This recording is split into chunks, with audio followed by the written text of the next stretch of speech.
I've just had my first proper go with the Delta printer.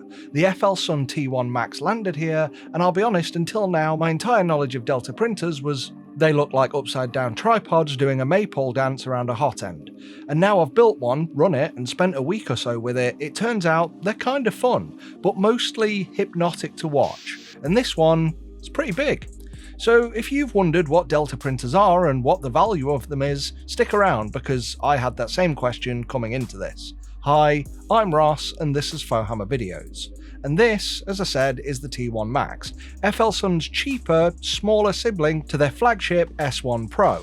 That one costs over $1,000, this one is about half the price. Still not pocket money, but cheaper than explaining to your partner why you just spent the holiday fund on another bloody printer. So here's what it actually is. It's weird. If this is your first look at a Delta, let's understand the mechanics. 3 arms move up and down on belts independently to control the hot end's position in both horizontal and vertical space. But due to how this moves, your build area is now a circle, with a diameter here of 300mm. Now whilst this is called the Max, it's because it's larger than the T1, which is only 260mm. But honestly, this is still 20mm shorter than the flagship S1, and it kinda makes me shrug at the name Max in favour of something more accurate. They should have called it the Plus. Yeah, should have been called the T1 Plus. Anyway, it's also worth understanding that it's only in the centre of this circle that you can go up to its maximum height of 297mm. At the edges, you lose some height because of the way the hot end can move, and that maxes out at 251mm. It sounds like a weird limitation, but that's just the geometry of Delta printers. 3 columns moving the head around in arcs, which looks mad until you realise it's just math. The whole machine stands at 830mm tall, and that's before you stick the spool holder on top. And it takes up a footprint of around 510 by 510mm. But the weight is only 16 kilos, surprisingly light for the size of it. The frame is steel, but you'll only really see the plastic housing covering the body. And when I first saw this in pictures, I assumed it had arrived pre-assembled, but no, this actually comes flat packed. To build it, you just seat the 3 arms into the base, put the top on, secure the screws and mount the mechanics. The difficult bit is understanding some of the cabling, and the translations in the manual aren't exactly fantastic. It's straightforward once you know how, and that's made much easier by the video guide you get with the machine. The extruder is a direct drive system with hardened steel gears, and the hot end is capped at 300 degrees Celsius, and comes with a hardened steel nozzle by default. Now FLSUN claims 1000mm a second on the box. In the real world you won't hit that without the model turning into string art, but even running it sensibly, it's still quick. The limit with FDM printing speed isn't really how fast the tool head moves though, it's material cooling. I've said for ages that it's great these machines are moving faster. If we can't extrude and then harden the material through it at those speeds, what's the point? Well, we'll come back to that. The bed is a single-sided textured PEI steel sheet that slides semi-easily into place thanks to the rim at the back. This will heat to 100 degrees Celsius, which is solid for PLA, PETG, ABS and even some composites, so long as you can keep the drafts off and don't print it in a freezing cold room. But this has no enclosure, so it's more aimed at those lower temp materials when using it at home, which means the bed being 100 degrees and the hot end at 300 may be kind of pointless. But anyway, it's the cooling that I think is pretty awesome. Rather than fans in the hot end, there's actually a blower up in the roof of the machine piping air down to the nozzle via a hose, and this keeps that moving mass down and helps with those tool head movement speeds that we just talked about.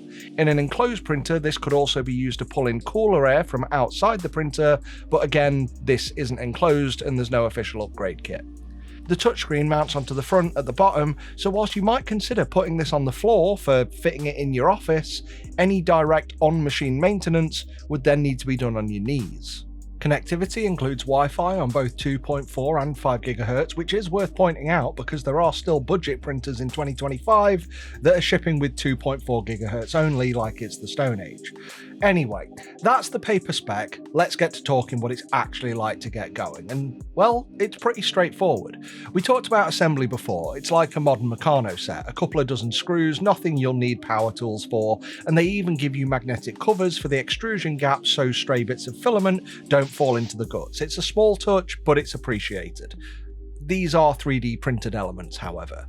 Once you've built it, switch it on, the fun begins. There's no setup wizard though, no welcome process or OOBE out of box experience.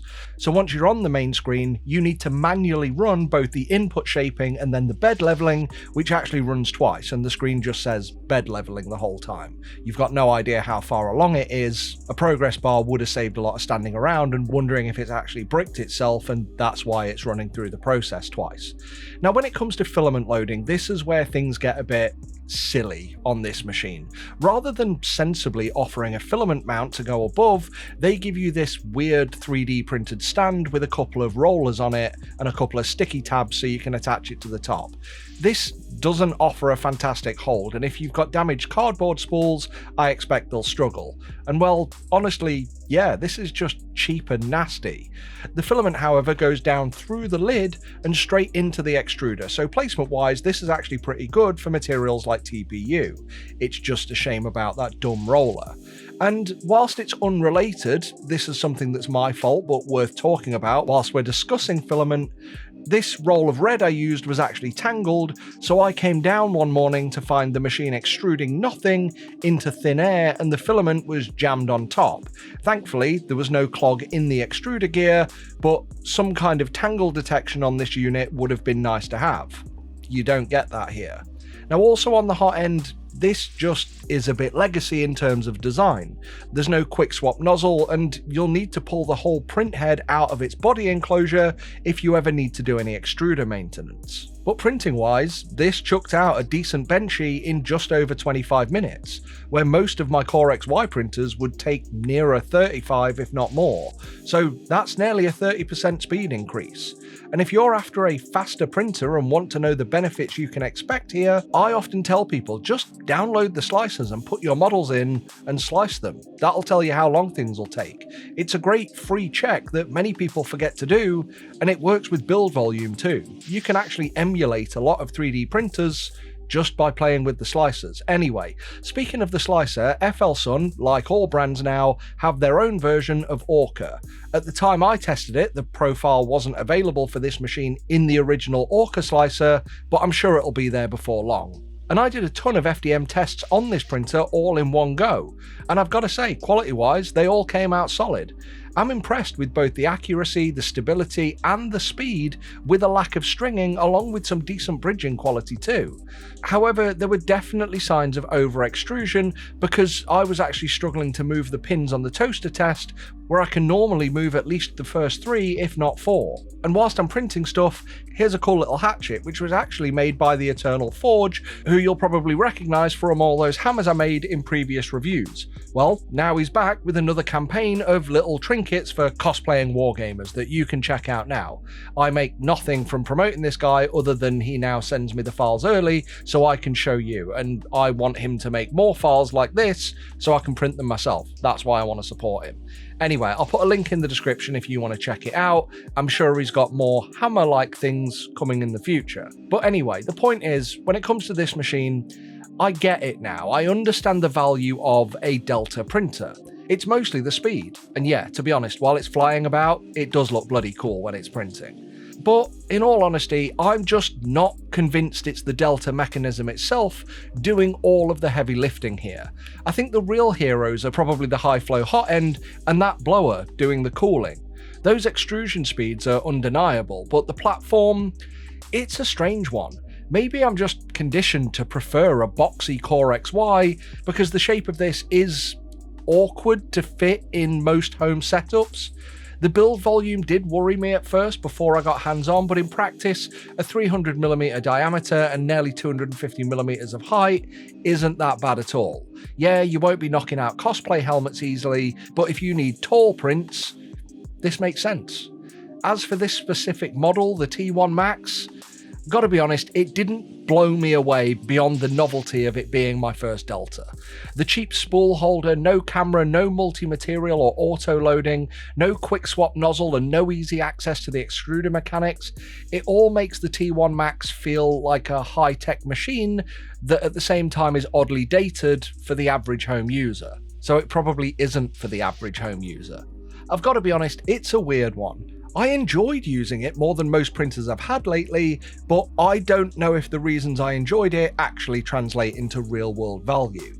If you want one, it's probably because you prioritize tall prints or you absolutely need that slight extra boost in speed. But beyond that, yeah, it works. I had no issues, but I don't know FLSUN well enough to comment on their long-term reliability. Do you? Seriously, drop your experiences in the comments, because I know other viewers of this will be looking for that to get other people's hands-on knowledge. So let us know in the comments what it's like for you, especially if you've had a good time, because I know the bad ones are going to show up first. But I'm going to say this isn't going to be my last Delta. I've already got another FLSUN on the way, so hit subscribe if you want to see where this goes. If you do want to pick one up, I'd appreciate you using my affiliate links down in the description before you do. I want to say thanks for watching, with a huge thanks to our members who are on screen now. Please consider joining them for early access, Discord roles, and exclusive videos. Until next time, it's not about changing the world, it's about doing our best to leave the world the way it is. FauxHammer out.